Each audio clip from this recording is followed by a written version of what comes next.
Hey guys, welcome to another episode where today we sat down with Tony Westmoreland and David Yopp of Flipside Memphis to discuss their new building, their new venture, and pinball. Enjoy. Well, all right, guys, we are live, Station 8 Productions, for the first time on an on-site podcast, which is really cool. Thank you, gentlemen, for accommodating us, especially in this incredible, beautiful space. And before we go in depth with all of what this is, I would love to learn, who you guys are. I know, Tony, you've had you on the podcast about a year ago now. A lot of people really enjoyed the discussion on music venues and kind of how things have been since COVID. As we know, I'm sure that battle is still being fought, but a year later, it seems like there has been a lot of really great things that have happened all the way around, including this place, right? So, Tony, give us a quick introduction. Move over to David here. All right. Well, I'm Tony Westmoreland. I own Tandem Restaurant Partners, so we've got 8 locations now, and hopefully by April we'll have 11. So, staying busy. And this is it's like the baby grew up from Growlers here. So, we had the pinball on the side of the music venue, and then just kind of went into ideas of me and David and our partner Michael. Anyway, our partner Michael. Welcome to Memphis, y'all. Exactly. Window washers. But we had the idea of doing a pinball bar. Actually, these two guys, Michael's in the background over here, he can pass through. But on doing a pinball bar, and then it just so happens that we got a spot, and we're like, hey, this would be a great location to build up the little baby at Growlers and make it something that it should be. Yeah, so a lot of people I know had exposure to the pinball scene through Growlers, right? And get like little tastes of it around Memphis. I know, David, we were talking that you had them kind of scattered throughout, but I think that is a good time to introduce yourself, David. Yeah, my name is David Yopp, and I am the pinball guy. And this is branching out a little for me, the restaurant and the bar side of it. So I've been buying and restoring pinball machines. Tell me about in this mic. I want to hear all about it right up in this mic. Okay. Your lovely, beautiful voice. I want to hear it. Yeah. So I've been buying and restoring pinball machines for about 10 years. I played a lot as a kid. Always loved pinball. And then, of course, you didn't see any pinball for 15, 20 years. I mean, it was gone. And then, but I bought my first machine, like say about 10 years ago. And then it became a habit, and then it became an obsession. So, I've been buying and restoring since then. So that's Tony and I met through Growlers, and he had this space that there was, nothing going on in really. And so we started by putting some pinball machines there. And I did have them in like 5 locations when I was maxed out, but it's just too much. So the thing about pinball is it takes a lot of, you have to work on them a lot. They break a lot. So there's a lot of traveling. So this is going to be the location for pinball going forward. Yeah, clearly, as we can see in the background. How many machines do you have? I'm talking about just here. I'm talking about just like you're obviously a collector, right? My entire collection is right at 70 machines. I think it's 70, give or Across take. How many decades do you think those machines have been conceived? My earliest. Well, I just sold a couple. One was made the same year I was. 1964 was my oldest, but I had a 64 and a 66, and I sold both of those. Everything I have now is from the 70s forward. So, as a matter of fact, we're getting Rush in today, which is that machine was just released like 3 weeks ago. So everything from the 1970s all up to last week. Nice. Right. So you said that the restaurant side is something that's pretty foreign, Tony. That's obviously very familiar to you. How did you guys come together and kind of conceptualize it? It seems like you both maybe had, you have your business and you have an idea of, the application that you have with all of these, pinball machines. How did they merge? Well, I bugged him a lot. When we were at Growlers, I said, it would be nice if we had a space. Growlers was awesome for what it was, but, we have a lot of competitive players, and you never knew what band you were going to get on any given Thursday night because we played every Thursday. So some nights it would be country, and then some nights it would be like thrash metal, and it was really, really loud, and I've always wanted to do this concept. I mean, it's something that Michael and I we started this venture 4 years ago, and Tony was really able to facilitate it in a much larger scale than even we had ever planned to do. But I kept bugging him. I said, if we ever get the right space, and Tony would say, yeah, I'm looking, but I didn't think he was really looking, but they were really looking and here we are. Yeah. So, I mean, Tony, you're an entrepreneur, you're a restaurateur, you're someone who represents innovation in Memphis. was the potential that you saw in this concept, and why did you choose to get, to be involved? Well, starting this at Growlers, I mean, the pinball and music kind of always made sense to me. You'd see like all the musicians playing pinball throughout the decades, and they've got, like, as you can see, AC/DC pinball machines. So it kind of meshed well for Growlers, and then seeing the potential of people coming in and experiencing it, kind of the retro feel of pinball, and then you had the barcades pop up. So, and the thought of this was like doing a pin bar. We have pinball, some darts, pool, but the main focus being the pinball machines, and it's not been done like this anywhere around here. So we hope to capture a pretty large audience, and I think with David's connectivity, we've already got national recognition already before we're open. People are talking about it nationwide, so that's pretty interesting to me. And then, Crosstown being over there, all the events that they're doing, this is something unique to the area, and I think it'll do well.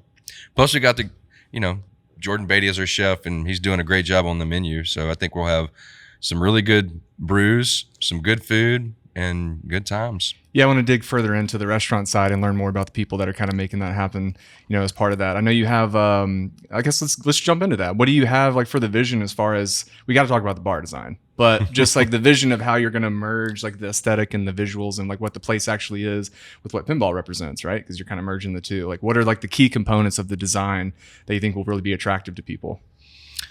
So pulling in the pinball and the decor to the bar, we've got furniture ordered, but it's like everything else 20 weeks out. So we're going to have temporary furniture to start off with, I'm pretty sure. And then, once the custom furniture comes in, that's going to play into the retro style. It's kind of like got the vinyl that looks like the old bumper cars, all shiny and sparkly. Mm-hmm. So that'll be kind of neat. And then we're trying to do a little twist on bar food. So it's not necessarily like your burgers and hot dogs and stuff that you would get at a bar. So we're doing more of a fresh style bar and kitchen. So it's going to be Latin and Caribbean inspired food. And we'll probably have fresh fruit drinks and things like that, since we'll be using that in the kitchen and the bar. So there'll be a lot of crossover on the actual fruit and veggie products in-house. That's awesome. Tell me about Jordan. I've heard his name. I met him just very briefly, but seems like you have a good team already getting started. Yeah.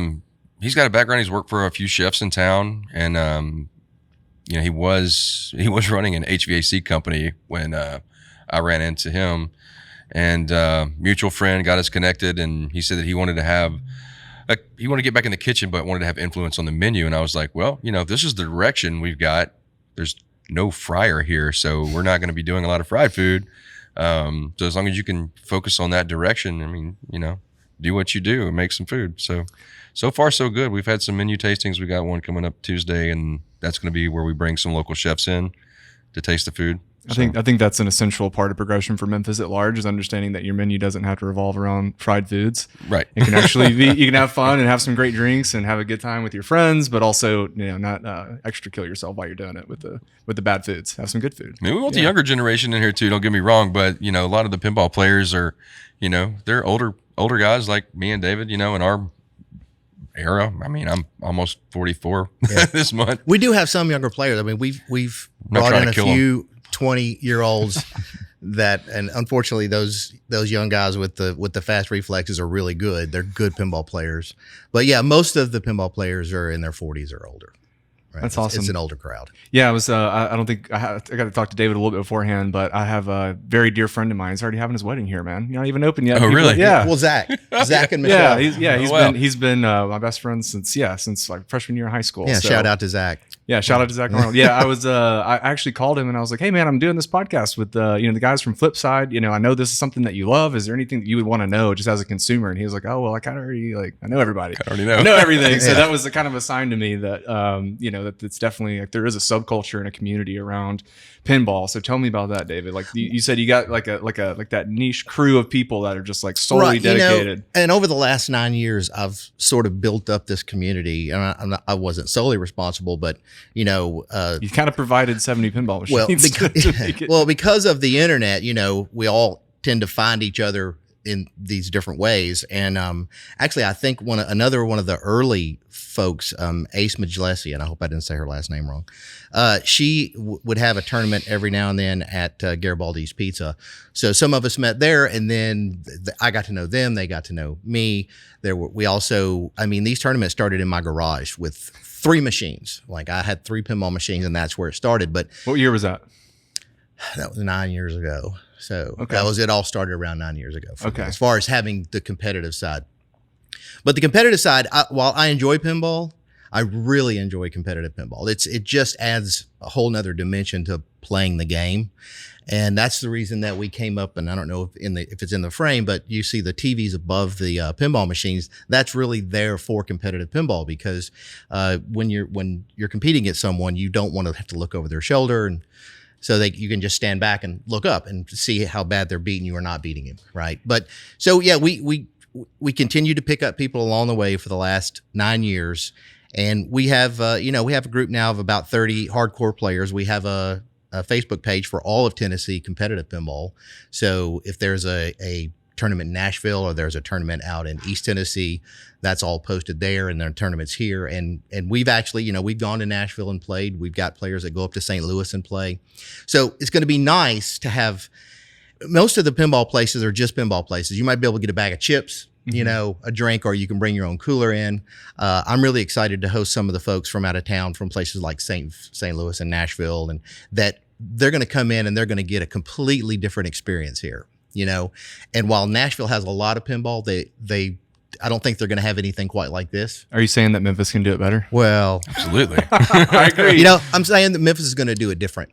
Fair right? enough. I like your humility. And I've already had several people from Nashville say, we can't wait to come and play there. So, we'll be having tournaments, and all of our tournaments for once we get started, they'll all be IFPA sanctioned. So you get a world ranking. All of our players are world ranked. And we have some guys that are pretty high up, around 1,000 in the world out of 80,000 people. Wow. So this is like a very serious subculture, because a lot of people listening, and some people that see the aesthetic are going to click on this and they're going to see pinball and not have any familiarity with it. But there's clearly people that know what's up and know how it all works, and that there's a big organization behind it. Right. And we also want to open it up to new players, and we're going to do that.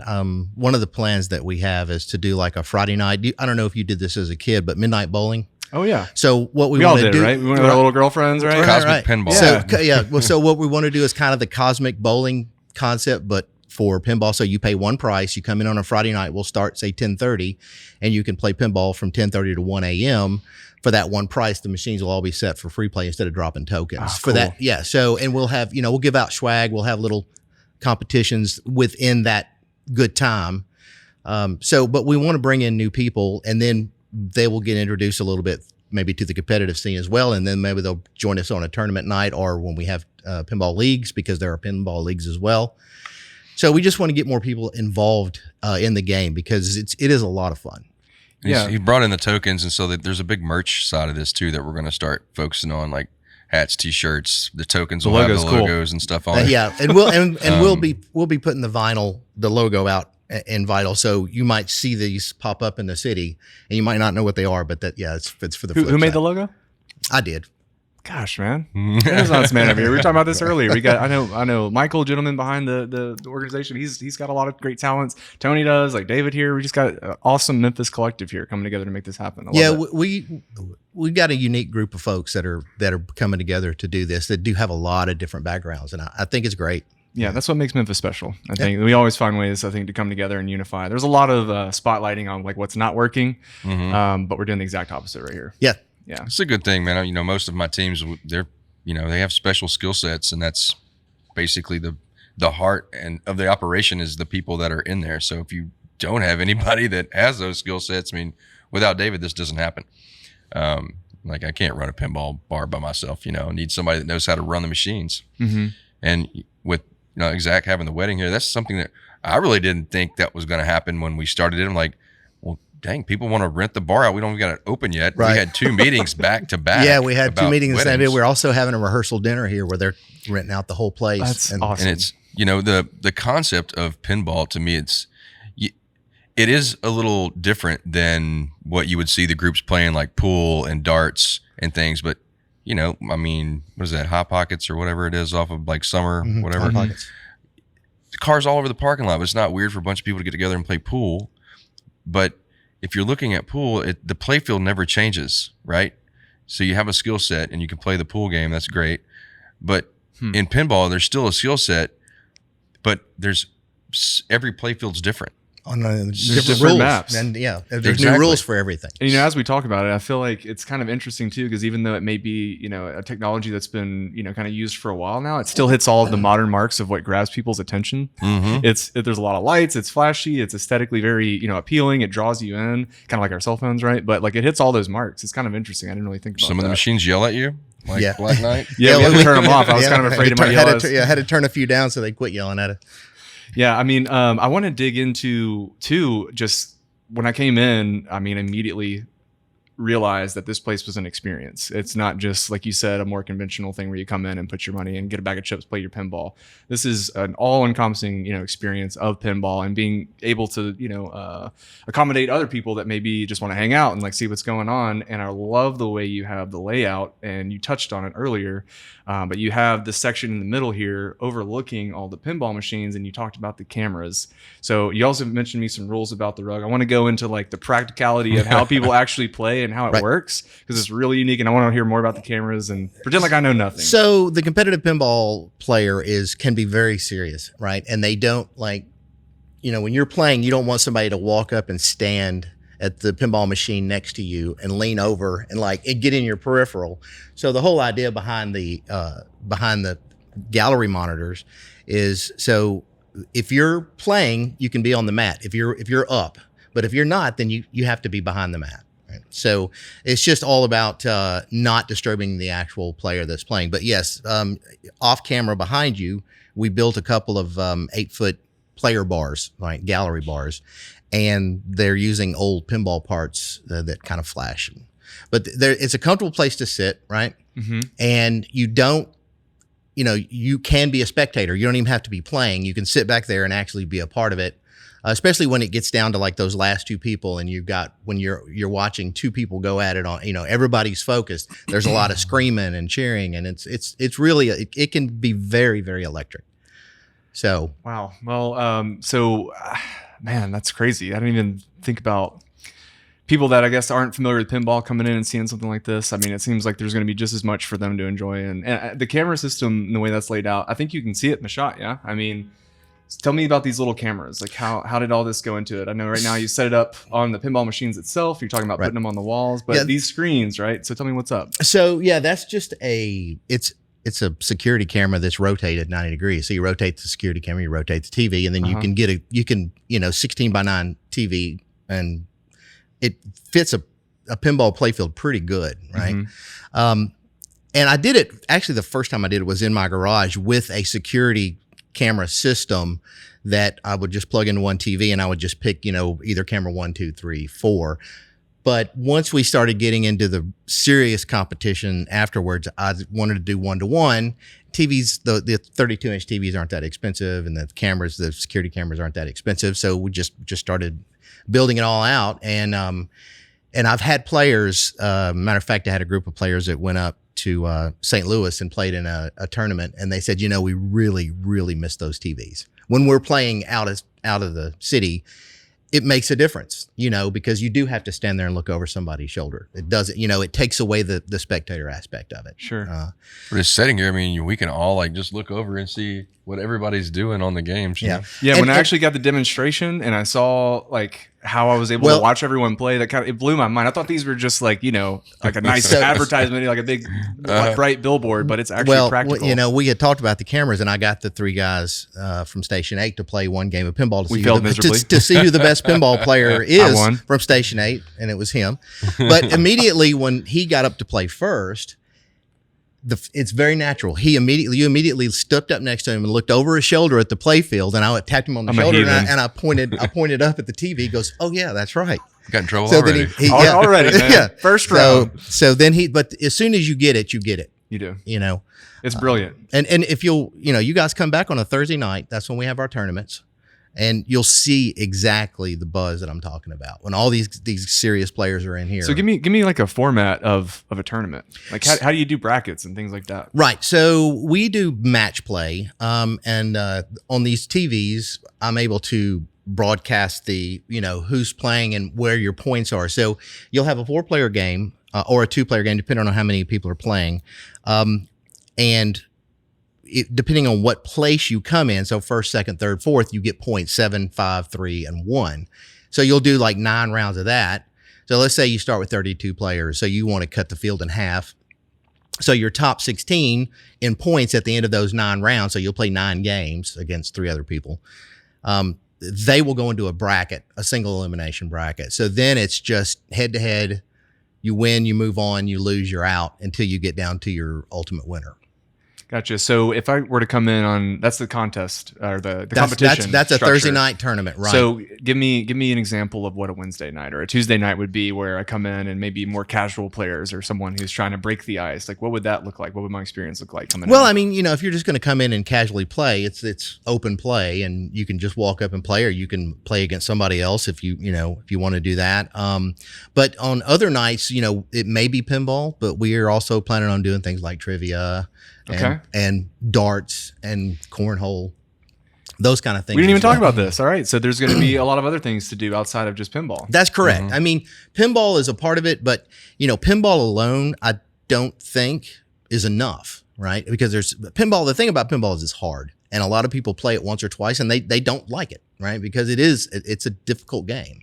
And then there's those people that like to pick apart the rules and really get good at, flipper skills and all that other stuff. But there needs to be other things. There needs to be good food. There needs to be good drinks. And that's what we're shooting for. That's, I want it to be a total experience, not just for pinball players. That's exactly what it feels like. It's an experience. It's like everything else, your normal nights, you're going to have some of the pinball players that are playing competitive in here practicing. Getting ready for their Thursday yes. night. And here's the thing. You can sit at that bar and watch some really, really good pinball players that will do things that you're like, you didn't even think they could do it with. Well, I got a little bit of taste of that right after we did our hot seat match before the podcast. I was really proud of my 7 million, and I think you walked away with 90. Yeah, something like that. After one round, and that was not that was a bad game. That was not great. That's maybe less humble that time. Right. Yeah, that's funny. So talking about the bar, we're getting a little bit of a sneak preview with our graphic here, but the design is one of the coolest things. I'm not allowed to show it. We'll get them a taste, but tell me in words about the bar design. As a person that spent some years behind the bar, I understand the value and what you've created there. So, and actually it started a discussion between Tony and Michael and I about, let's do something different on the bar, not just a normal bar top, and let's incorporate it with the pinball theme. What started it was we were talking about putting these in a frame and lighting them up, mainly to cover like the hole in the wall over there. Yeah. So right. And then it was like, well, wow, if we could get this lit up across the bar, that would be really cool. And then they just kind of spurred off conversations on how to do it. Yeah. And we started with maybe using because I've got old plate fields that from doing restoration work, sometimes you'll just change the whole plate field out. So, excuse me. And then we switched to these, and it's going to look cool. Yeah, it already does. And it's only halfway done. But so talking about being complete, where are we at? What is today? Where are we at? February what? 18th? 18th. Okay. So what are we thinking as far as opening? How many days out are we? How many weeks? Well, we've got our beer permit. We're waiting on the health department. But, Congratulations. Getting everybody together and having your inspections and stuff, it's still taking some time. I'm sure. But hopefully by the end of the month, I'm hoping that we have everything lined up. Wow. So coming up quick. Yeah. Yeah, that's awesome. So tell me a little bit more about just like the business model in general. Like, do I come in, do I get tokens and pop them in and play, or do I pay a one-time fee, or how does it all laid out? I know I guess that's kind of the Friday night structure. Coming in Friday night, yeah, then that's when we'll have the pay one fee, play all you want. Okay. But on a normal night, yes, you'll come in and we'll have a token machine. We're having custom-made tokens that have the logo on them, right? Mm-hmm. And you would buy tokens in each machine, like an older machine, from the 80s or the 70s would be 1 or 2 tokens to play, and you're going to get 4 tokens for $1, so you can just equate a token with a quarter. Sure. Some of the new machines, especially these ones that are getting really expensive now, they'll be 4 to 5 tokens to play. So, but they tend to play longer. The old 70 machines, it's hard to keep the ball alive. So you have a much shorter. I mean, y'all played a newer machine. Play one of these old machines, and you'll see the struggle is real, right? Is there any ball saves? I learned what that was. Yeah, well, it's you and gravity. Right, gravity wins every time. Yeah. So, but yes, it's based on tokens, and it just depends on how old or new the machine is to what the cost is per machine. Is there any like discussion of like subscription models or anything like that? Just to be able to come in, at any point with like on a monthly level or anything like that? No, Just we haven't curious. talked about that. We haven't. No, Just curious. We need to talk about that. Tell me. Hey, well, you never know. Bringing new how ideas. come about. Well, one thing that is great about the podcast, I think, is really spotlighting the individuals in Memphis that are making these things happen, and in talking to you. In fact, right as I came in, we went right into your restoration capabilities and the things that you've done with these machines. And I don't think it's around here anymore, but you showed me an example of one that had not been restored, and then the exact same board that had been restored. And I think it's incredible. It's for a few reasons, not just because of like the technical and practical end of actually putting something together like that, but the fact that you have the passion and the drive to sit down and actually construct and do that so consistently, because I can look at this and look at that and see how unbelievably tedious that must be to It is. put it all together. So That part, so yeah. walk me through, let's say, when you find a machine and it needs that work, like walk me through like a standard procedure of how you go through and restore one of these. Well, that's a tall order. It depends on the machine. Like some machines you buy and they were in somebody's barn. I mean, I've bought them out of barns, out of people's garages. It just depends on how well they cared for them.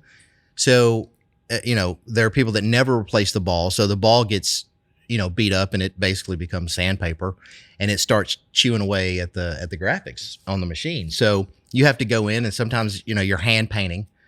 Another problem is there's plastics in these machines from the 70s, and over time it sinks into the wood. It cups, right, and the ball it'll cup to the point where the ball will get stuck in it. And there are a lot of people that still make all these parts, right, and so you have to go buy the parts and hammer out the old plastics and glue in the new plastics. And I mean, some of it can get really, really involved. And some of it's not too bad. It just, like I say, it just depends on the level of what you end up with. And I've restored about 30 machines now, I guess. And I've got 20 in storage right now waiting on me of my total. But lately, I've been buying more brand new machines, and you don't do anything but take them out of the box and shove them up against the wall and slap a camera. I'm sure on that's them. nice, but to It your is. credit, the machines that I've seen that you had worked on, I thought they were brand new.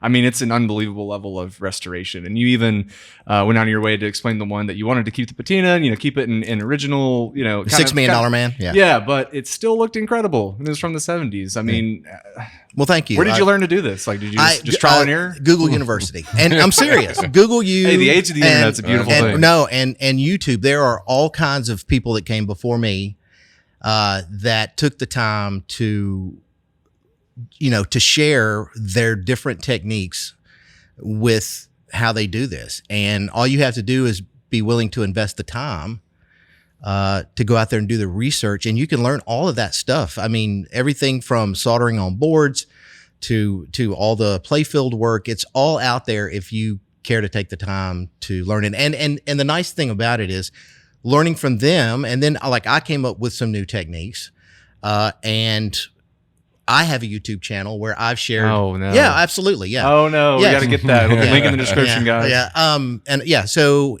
when I've just finished restoring a machine, a lot of times I'll do a preview of it and what the rules are for, these old machines have pretty simple rules, especially the old electromechanicals, is just ladder logic. But yeah, go in and just show people how you did something, especially if you have a new idea or a different way to do something that maybe somebody hadn't thought of. Then you share that, and then the whole community grows that way. Mm-hmm. So there's a pretty good group of restoration folks out there. And he's open to the idea of an apprentice, if anybody's maybe two. Right? Yeah. I'd like to hand some of this work off to somebody. I wouldn't mind doing that. I got to imagine that it's out there. Yeah, it's out there. Maybe they'll listen to this. Tell me about, I guess, how it's been to pursue a new business in the current. Yeah, how's that been, era. Tony? We'll talk to you, Tony. Have I driven you crazy yet? I mean, after going through opening 3 in 2020, I was like, I'm never going to do that again. And then here I am trying to open 4 by April. I don't know. It's been tough. Supply lines, like I said earlier, we got to wait on furniture for 20 weeks. Staffing, everyone's still having problems with staffing. Mm-hmm. Luckily, we're a big enough group we can maneuver people around that are willing to move to different places. Mm-hmm. I think it provides them a better working environment. You don't get so stagnant, or complacent where you're at. You get fresh scenery and people. But everything's more expensive now too. So where I would budget out on build outs with the previous restaurants and things, same guidelines don't apply anymore. They gotta, it's all more expensive. So we're doing pretty good about staying in our budget, but things have changed for sure. So tell me, and anyone listening, tell me all the businesses you're a part of, and then how they would be able to contact you if they were interested in being a part of one. Let's do a quick shout out to all the places that need help. So tandemrp.com is our main, Tandem Restaurant Partners or tandemrp.com is our main website. You can go and apply for any of the businesses. But so we're spread out now from Bartlett, South Haven, downtown. That's pretty much our What's radius. What's out in Bartlett? Sidecar Cafe. Over on Witten. It's like almost Bartlett. It's is it State Road? Witten right next to Harley Davidson. Oh, okay. I got you. Yeah. I know exactly where that is. Cool. And then our second Sidecar location will be in South Haven next to Southern Thunder Harley Davidson. So we're working with 2 different Harley owners on, kind of building up the Sidecar concept. So that's going to be cool. And then we get into Midtown. We've got, there's a new one we're doing in University of Memphis. It's Red Bones Turkey Legs. So that's a little pilot project we started at Watershed, and it did really good. We're selling out of turkey legs left and right. I was like, okay, we got to put this in a building so it's not just a pop-up and people can go there and get turkey legs whenever they want to. Even Christmas, man, we sold $1,600 worth of turkey legs. Wow. it's crazy. People are hungry, man. Well, they're delicious. There's like confit turkey legs. So you can, turkey legs have all the tendons and stuff inside them. So, and if they're smoked wrong, they can get a little hard. These you can hit them on the table and they fall apart. So it's a cool concept. It's with actual Chris Anderson with Free from Free Soul. Okay, I was going to ask who brain behind that. Nice. So he's bringing the music and the turkey legs together, and then so we got that one in University of Memphis. Then we moved to Midtown. We've got Growlers, Zinnies, Flipside. We're working on that. Then downtown, Sugar Grits, Breakfast Spot, Beignets, Creole Spot, Carolina Watershed, outdoor event space. We're getting Front Street Deli reopened soon, so we took that over. Cool. They're doing some facade work, but as soon as that's done, we'll get that reopened. And then we're helping operate Hernando's Hideaway for like Del Watson, the famous country singer or whatever. Mm-hmm. And that's been fun. That place is one of the coolest bars I've been to ever.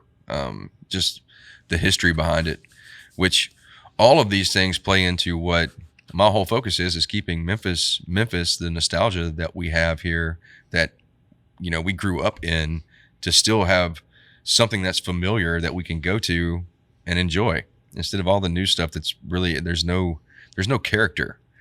Great. Okay. Torchy's tacos, awesome. I'm going to go over and have some hot tacos. I'm going to go in and it's going to look like spruced up McDonald's with a bar. Mm-hmm. They have a bar? Everything. It's nice, when you're creating all these things, that's not part of a chain. Right. These things have character, they have history. They've got bones, Yeah. And I think Memphis unites under brands like that. And pinball's the same thing. It's part of bringing that retro nostalgia of what we didn't have video games, when pinball was out there, this was a video game, and the mechanics of it. And to go back to like the tournaments, it's not this is not a game of chance. So it's a game of skill, right? They've proven that. Right. So there might be a little pot or winnings that you can have on playing a game of skill, Yeah. And I know people are probably going to ask, are you going to have video games? So I'm going to answer that real quick. No. And I don't. That was a very confident. I don't have anything against video games, but there's something very visceral and real about pinball, where it's a steel ball and it is, It's tactile. It's not an algorithm, right? Mm-hmm. And it's gravity and chance. There is skill, but there's some chance involved there as well. But yeah, we won't. All the games that we plan to have here, they're not going to be something really that you play on a screen, right? It's going to be you're throwing a dart or you're, throwing a beanbag at at the cornhole board. So it's going to be those type of games, or like trivia. So that's. I think that's a more social game than looking at a screen. To me, it is anyway, and that's what we want this to be a social experience where, there was this big flip flop. When I was a kid, everybody ate at home, right, and they went out for their entertainment, and then at some point, everybody got their big screen TVs and all that, and it flip flopped, and everybody got their entertainment at home. We all separated and went into our little man caves, and everybody eats out.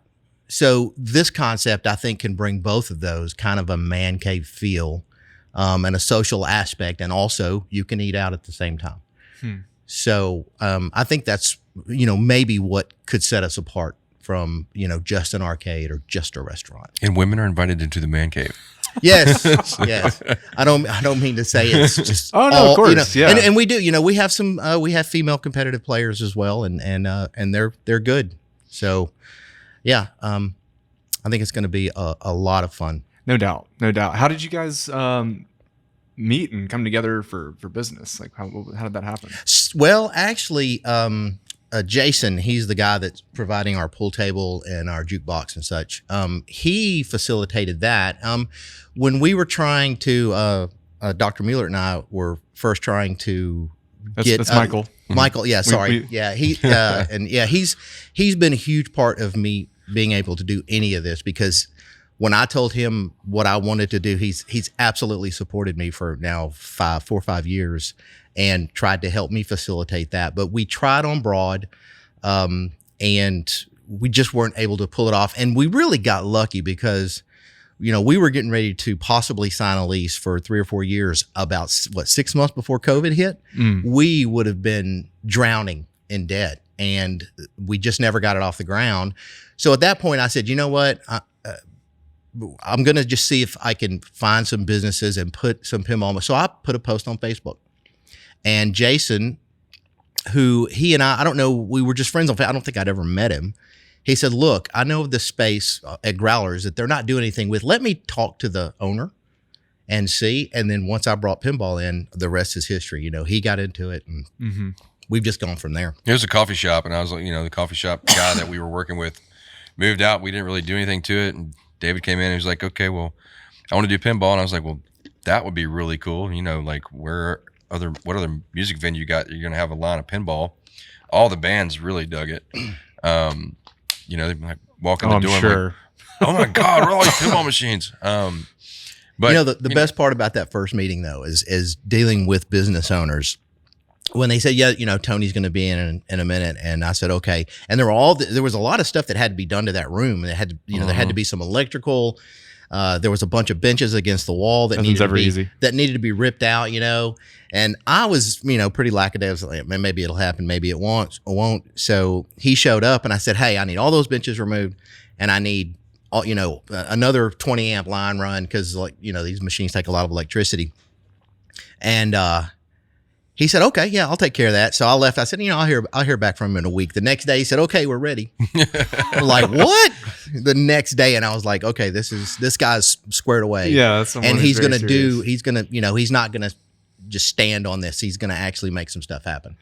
So, and just, I've been a fan ever since, Tony. Yeah, we pull some fast triggers, but it's a lot of work. and this place was a lot of work getting the ideas and stuff together. I mean, I left a 430 person concert at Growlers last night and came over here, and me and David went through ideas until 3:00 in the morning. Yeah, and a few beers. You know, yeah, Hey, that's brainstorming juice, man. exactly. Yeah, absolutely. It's some of the best ideas, but Yeah. it's a lot of work. And you know there's no time to dilly dally. You know, you got to get on it and get the stuff done and move. Yeah. Where do you get your motivations and work ethic? Yeah, Is that from childhood? Is that developed? I've always had like 2 or 3 jobs and just always, I would rather make money than spend money. So, you know, You don't have time to spend money, it sounds like. that's the whole point, you know? And I've always enjoyed restaurants. I've been in the business since I was 15. Always kept it as a side job through firefighting and engineering and other stuff that I did. But, you know, made a decision when I was 27 to focus on doing restaurants and owning my own one day. And then, you know, You kind of did it. kind of did it. A few times over.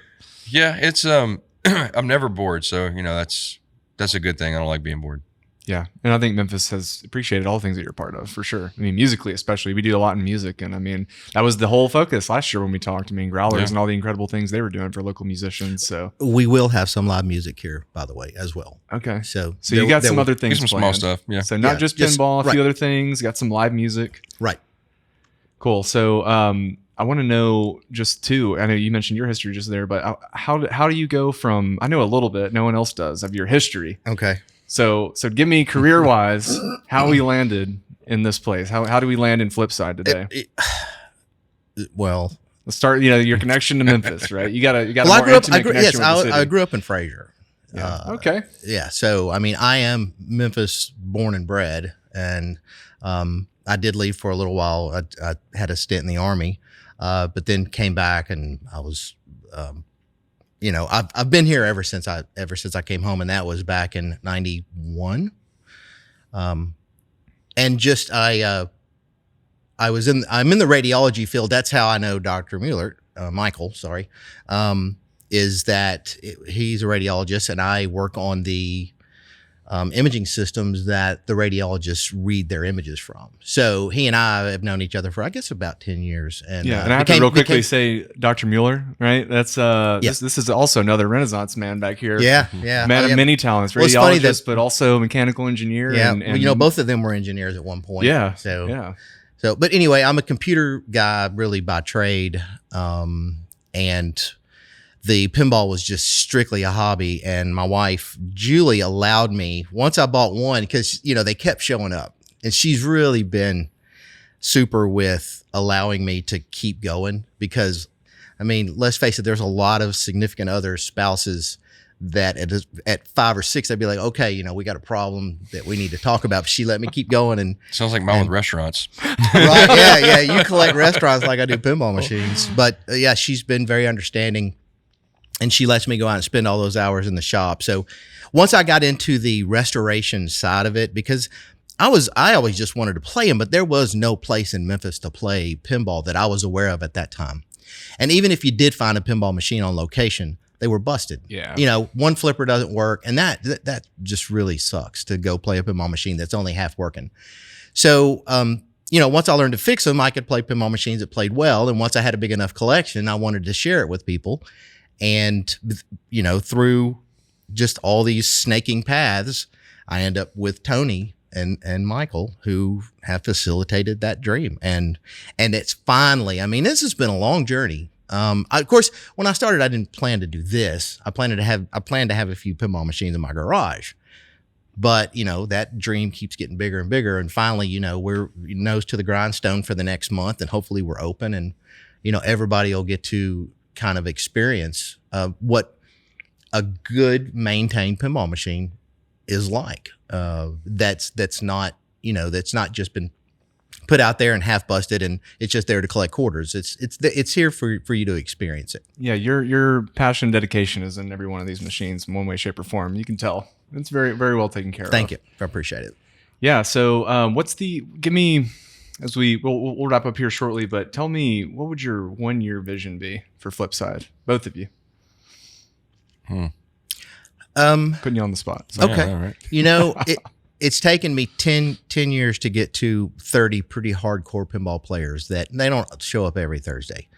But I would like to be to 40 or more that are just really, if I can pull in 1 or 2 a month, because that's, that would be a little faster than I have in the past.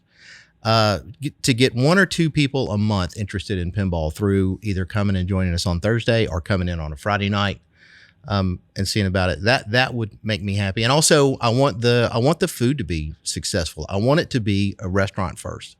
I want the food to be good, and I want people to say, hey, go there and check out the menu, and while you're there, play a little pinball. Right. Yeah. You guys are built for Tony, the corporate event experience, by the way. Yeah. Yeah. FedEx come in and renting the place out for their employees for a few days or a day or whatever, come in, get fed. I'm glad you brought that up because, before the pandemic, we had a tournament because we both work at St. Francis. We had a tournament between St. Francis, Memphis and St. Francis, Bartlett. Right. So these two entities that really, the funny thing about it is they both worked for the same hospital system, but they'd never met. Like, the radiology people at Memphis had never. So we brought them together from the 2 different campuses, and we crowned one ultimate winner, which that year was Bartlett. We made a trophy for them and everything, but they had a blast, and they can't wait. Then the pandemic happened, so they haven't been able to play again for a couple of years. But I think it's a great team building exercise. So for corporate events, even if you could get like 2 groups of maybe you say FedEx, I say FedEx versus UPS, right? See what I'm saying? You get right. You get some businesses that could bring 10 or 15 employees to team build with a different company, and also somebody walks away with a trophy. I think that would be an interesting concept to maybe explore at some point. There's no doubt. I mean, if I was going to go do something, axe throwing is cool. It's fine. Sharp objects and people drinking. No one's going to ever get hurt. But, you just that's all it is. It's a board with a circle on it, and you're throwing axes until you get bored with that. I mean, there's several different play fields here, so it's just finding one that you like. I do think it'd be a great team building exercise to bring people in and have corporate events and stuff. Yeah. We have a patio out back too. We're probably going to kind of get that redone. We've redone the patio at Growlers, so we're probably going to use the same guys to redo this eventually. And it's a nice space. It's a fenced in, very private. It can be, it's okay now, but it could be much better. What my favorite thing to do with the restaurants that we have, and we have this in almost every one of them, is building up regulars. So you see the same people a lot, and you become friends. They know who you are, and you have conversations with them, and you start to learn who they are, which to me, in a independently owned restaurant, that's a big deal. Mm-hmm. Can't really say that happens too much in corporate, but for independents, that's what I look for moving forward, is building that relationship with the people that are coming into the business, not just myself, but the staff as well. That's how they make their money. It's like if you were to find a financial investor guy, right? When you start talking to him, he's going to tell you like the basic blank of this is what you should invest in. But as you get to know him, he's going to make you more money because he's going to learn what you like and how to invest for you. Mm-hmm. It's the same way with servers and bartenders. They start to learn who you are, and you start to pay them more money because they know you. Yeah, I can attest to that. Exactly. There's a lot of value to that relationship too. I mean, I think that's why a lot of people enjoy the industry so much when they do that, do that job. Do you guys have something laid out as far as the beverage program, and like what that's going to look like? Is it going to be cocktails? Is it going to be beer? Or, what's the both? So it'll be liquor, wine, and beer. We're going to have fine wine, right? Fine wine, only natural. Fine wine. The best, no added sulfites in this place. The best box you can find. That's right. But we do have the kegerator. We've got plenty of beer storage. We're gonna have some local brews. Yep, local. Yeah, plenty of those these days, right? We do. Memphis is finally catching up. Mm-hmm. Got that good water. Yeah. And then some of the drinks would be fresh fruit smoothies that you could say, okay, well, I want to get a chocolate smoothie with banana liqueur and some Baileys. Oh man, you know what I mean? You said fresh drinks, and now I'm connecting what that means. Yeah, right. So like smoothies, like right. So you get a where it's actual chocolate natural banana ingredients smoothie that with have been put in a blender. Right. Shot Over of ice. Baileys, Right. So they could be mocktails or cocktails. Yeah, of course. Or you can just have a smoothie, whatever you want to call it. Mocktail smoothie. Who cares? Yeah. No, have you found it just at all in the last couple of years, like a surge in mocktail desire? Oh, yeah. Yeah, I don't know what it is. When I was behind the bar, I saw like a transition, like where it just became a thing all of a sudden, which is great, right? Like you want to be able to go out, and if you don't drink alcohol, that's fine, but you want to be able to feel a part of, and I feel like that was always kind of neglected. That was, a big component of the bars I was a part of, was always being able to cater to everyone. So, I mean, a smoothie is like hits all the marks, right? But that's cool. It seems like there's been a surge of demand for that type of thing. Yeah, and the craft cocktail scene kind of brought all the mocktail stuff together. And so, I've been seeing a lot of promo for some of the restaurants that are competing right now on their mocktails. Nice. Which is cool.